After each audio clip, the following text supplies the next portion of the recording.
여러분 안녕하십니까? 지혜와 경험을 공유하는 손앵커의 더 책방의 손지혜입니다. 어떤 책을 읽을까? 수없이 많은 책들 중 과연 어떤 책을 선택할까? 선택이 많아지면 그만큼 고민도 늘죠. 그래서 그 고민을 덜어드립니다.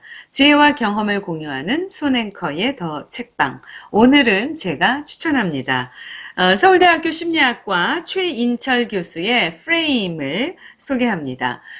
프레임, 우리 주변에서 자주 듣는 얘기이기도 하죠. 특히 정치권에서 자주 하는 말입니다. 뭐 그런 프레임을 씌우지 말아라, 프레임 전쟁이다 등등 이런 얘기들을 하는데요. 제가 이 책을 추천하는 이유는 비즈니스를 함에 있어서 어떻게 하면 고객의 마음을 이해하고 그들의 마음을 얻을 수 있을까 하는 생각에서 이 책을 읽게 됐지만, 고객 이전에 제가 어떤 프레임을 가지고 세상을 보고 있는지에 대해서 알 수 있게 됐습니다. 그래서 이 프레임이 무엇인지, 그리고 왜 중요한지, 나는 어떤 프레임으로 세상을 보는지 등의 지식과 지혜를 얻을 수 있다고 생각이 돼서 여러분께 추천합니다. 오늘은 이 세 가지, 프레임은 무엇인가, 프레임은 정의다, 프레임은 경험의 순서다, 이 세 가지에 대해서 살펴보겠습니다.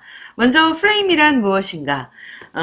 이 책장을 펼치면요, 거기에 윈스턴 처칠의 얘기가 나옵니다. 윈스턴 처칠의 얘기가 비관주의자는 어떤 기회 속에서도 어려움을 보고, 낙관주의자는 어떤 어려움 속에서도 기회를 본다라고요.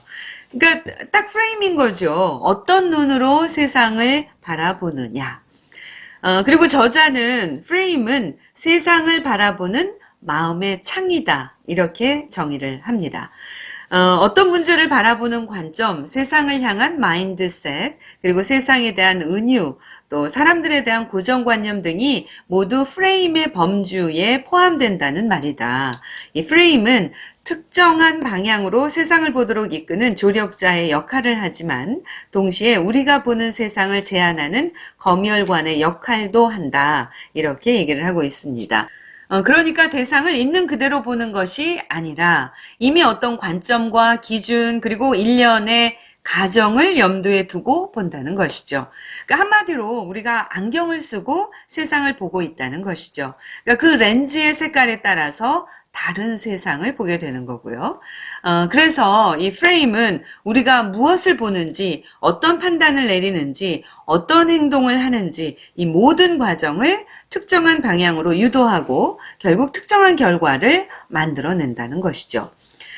예를 들면 어떤 일을 해야 하는 이유를 보게 하는 프레임을 가지고 있는 사람은 하지 말아야 할 이유를 처음부터 보지 못하고, 하지 말아야 할 이유를 보게 하는 프레임을 가지고 있는 사람은 그 일을 왜 하는지에 대한 이유를 처음부터 찾지 못한다, 이렇게 얘기를 하고 있습니다. 그래서 이 프레임이 중요하기도 하고 무섭기도 하다는 것이죠. 자, 두 번째는 프레임은 definition, 정의다 라고 얘기를 합니다. 한 대상을 지칭할 때 어떤 단어를 사용하느냐는 단순히 어휘 선택의 문제가 아니라 그 대상에 대한 단어를 결정하는 중요한 행위라는 거죠. 그러니까 특히 이제 마케팅에 있어서 워딩은 그래서 중요한 거겠죠.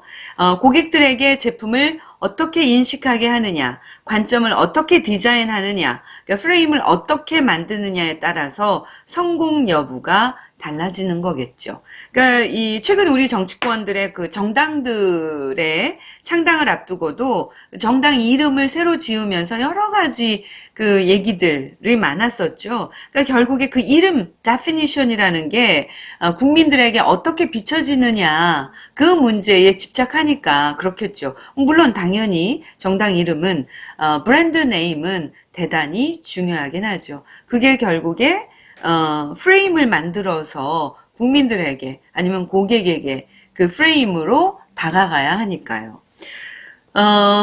여러분께서는 지금 하고 계신 일을 어떻게 정의하시겠습니까? 저자는 이런 얘기를 합니다.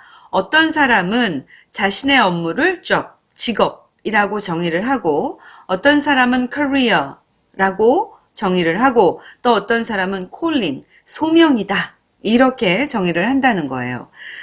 이는 큰 차이를 만들어내는데 자신의 일을 소명이다. 이렇게 규정하는 사람이 직업이나 커리어라고 규정하는 사람보다 훨씬 더 성과가 좋을 뿐만 아니라 행복감도 강하게 경험한다 라고 얘기를 하고 있습니다. 그 다음에 세 번째, 프레임은 순서다. 특히 경험의 순서다 라는 건데요. 인생에서 이런 얘기가 있어요. 왜 젊어서 고생은 사서도 한다 라는 얘기, 속담처럼 그렇게 많이 얘기하잖아요. 인생에서는 순서가 중요하다. 젊어서 고생은 사서도 한다고 한다. 젊은 시절의 고생이 인생 후반부의 경험을 더 달콤하게 만들어주기 때문이다. 젊어 고생은 사서도 한다지만 나이 들어 고생은 사서도 한다는 말은 결코 하지 않는다. 왜 그럴까요? 자, 들어보세요. 오히려 말년 고생이 더 고통스럽다고들 한다. 젊은 시절의 좋은 경험이 프레임으로 작동해서 말년의 고통을 더 극심하게 만들기 때문이라는 거죠. 우리의 하루를 마음대로 설계할 수 있다면 경험의 순서를 현명하게 디자인할 필요가 있다. 이거 아주 좋은 팁인 것 같아요. 만일 안 좋은 일과 좋은 일을 하나씩 경험할 수 있다면 무엇을 먼저 경험하겠는가? 여러분 같으면 뭘 먼저 경험하시겠습니까? 이 최인철 교수님의 얘기는 이래요. 대체로 안 좋은 일을 먼저 경험하는 것이 낫다. 안 좋은 일 다음에 경험하는 좋은 일은 더 달콤하게 느껴질 뿐만이 아니라 뒤에 경험한 좋은 일이 앞에서 경험한 안 좋은 일을 긍정적으로 재해석하게 해주기 때문이다. 이렇게 얘기를 하고 있습니다. 그래서 오늘은 프레임이란 무엇인가? 프레임은 정의다. 세 번째, 프레임은 경험의 순서다에 대해서 살펴봤고요. 이 프레임, 아직도 할 얘기가 많이 남아 있습니다. 2부도 기대해 주세요. 지혜와 경험을 공유하는 손앤커의 더 책방, 구독과 좋아요도 꼭 눌러주세요. 고맙습니다. 지금까지 손지혜였습니다.